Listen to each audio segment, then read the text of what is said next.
बिस्मिल्लाहिर्रहमानिर्रहीम। मोहतरम नाज़रीन, अस्सलाम वालेकुम। आज हम एक ऐसे अमल की बात करने जा रहे हैं जो बज़ाहिर बहुत सादा है मगर असर में बेहद गहरा है। वो अमल है नबी करीम सल्लल्लाहु अलैहि वसल्लम पर दरूद भेजना।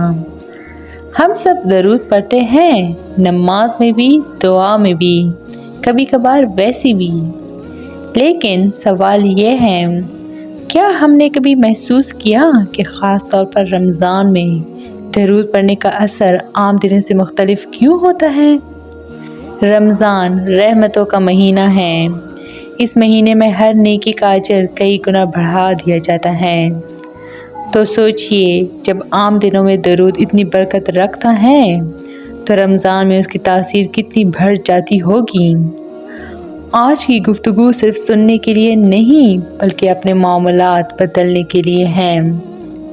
इंशाअल्लाह ये बात आपके दिल को भी छुएगी और अमल की तरफ भी ले जाएगी।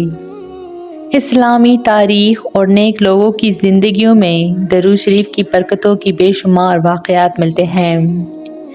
एक बुज़ुर्ग बयान करते हैं कि एक शख्स उनके पास आया। वो ना आलिम था, ना बहुत इबादत गुजार, बस एक आम मुसलमान था। मगर रमज़ान के आगाज़ पर उसने एक नीयत की, मैं इस रमज़ान अपनी ज़ुबान को शिकायत से ज़्यादा दरूद में मशगूल रखूँगा।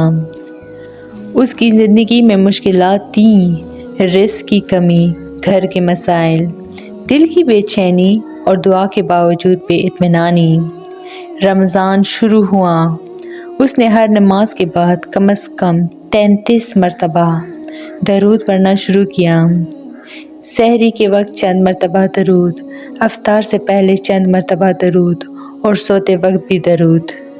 शुरू में उसे कोई ज़ाहिरी तब्दीली नज़र नहीं आई, मगर चंद दिन बाद उसने महसूस किया उसका गुस्सा कम हो रहा है, दिल नरम हो रहा है और इबादत में लज्जत आने लगी है। परेशानियाँ फ़ौरन ख़त्म नहीं हुई, लेकिन उनका बोझ हल्का हो गया। रमज़ान के आखिरी अशरे तक वो शख्स कहने लगा, मसले अब भी है मगर मैं टूटता नहीं हूँ, दिल में सुकून है। और फिर ईद से कुछ दिन पहले उसके रिज़्क़ का एक ऐसा ज़रिया बना जिसका उसने कभी तसव्वुर भी नहीं किया था। ये कोई जादू नहीं था, ये दरूद की बरकत थी। और रमज़ान की फजीलत के साथ वो बरकत कई गुना बढ़ गई। असल सवाल ये है कि रमज़ान में दरूद की तासीर ज़्यादा क्यों महसूस होती है। रमज़ान रहमत का महीना है। इस महीने में नेकियों का अजर कई गुना बढ़ा दिया जाता है। जब आम दिनों में दरूद गुनाहों की मुआफ़ी और दर्जात की बुलंदी का सबब बनता है तो रमज़ान में उसका अजर कहीं ज़्यादा हो जाता है। दिल नरम होता है। रोज़ा इंसान के नफ्स को तोड़ता है। जब नफ्स कमज़ोर होता है तो दिल नरम हो जाता है। ऐसे दिल पर दरूद का असर ज़्यादा गहरा होता है। रमज़ान में अफ्तार के वक्त, सहरी के वक्त और लैलतुल क़द्र जैसी बाबरकत रातें मौजूद हैं। अगर इन औक़ात में दरूद शामिल हो जाए तो दुआ की तासीर बढ़ जाती है।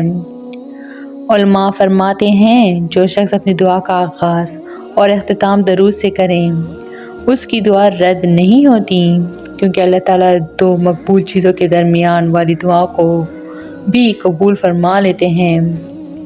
दरूद दिल की सख्ती को नरम करता है, गुनाहों की मुआफ़ी का ज़रिया बनता है, दर्जात बुलंद करता है, नबी सल्लल्लाहु अलैहि वसल्लम की शफ़ाअत का सबब बनता है, क़यामत के दिन क़ुर्ब रसूल सल्लल्लाहु अलैहि वसल्लम का ज़रिया बनता है और सबसे बढ़कर ये मोहब्बत का इजहार है।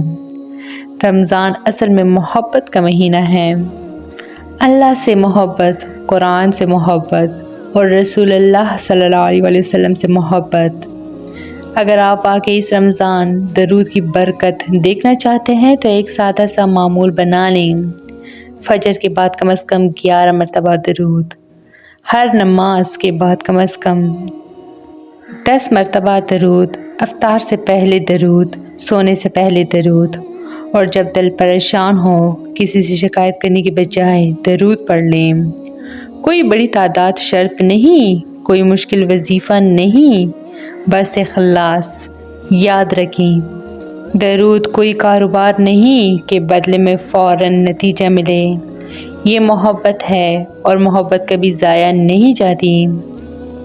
اللہ ہماری زبانوں کو رمضان میں درود سے تر کر دے، ہمارے دلوں کو نبی صلی اللہ علیہ وسلم کی سچی محبت عطا فرما اور ہماری زندگیوں کے مسائل کو اپنے فضل سے آسان فرما دے۔ میرے بھائیوں اور بہنوں، اگر یہ بات آپ کے دل کو لگی ہو تو اس رمضان درود کو اپنی روزمرہ زندگی کا حصہ بنا لیں۔ کیا خبر آپ کے مسئلے کا حل آپ کی زبان پر پڑھے جانے والے ایک درود میں ہی چھپا ہو۔ تو یہ تھی میری آج کی ویڈیو۔ امید کرتی ہوں کہ آپ لوگوں کو بہت اچھی لگی ہوگی۔ مزید اس طرح کے اسلامی ویڈیوز کے لیے میرے چینل کو لائک، شیئر اور سبسکرائب ضرور کریں۔ Stay tuned for more. Thanks for watching.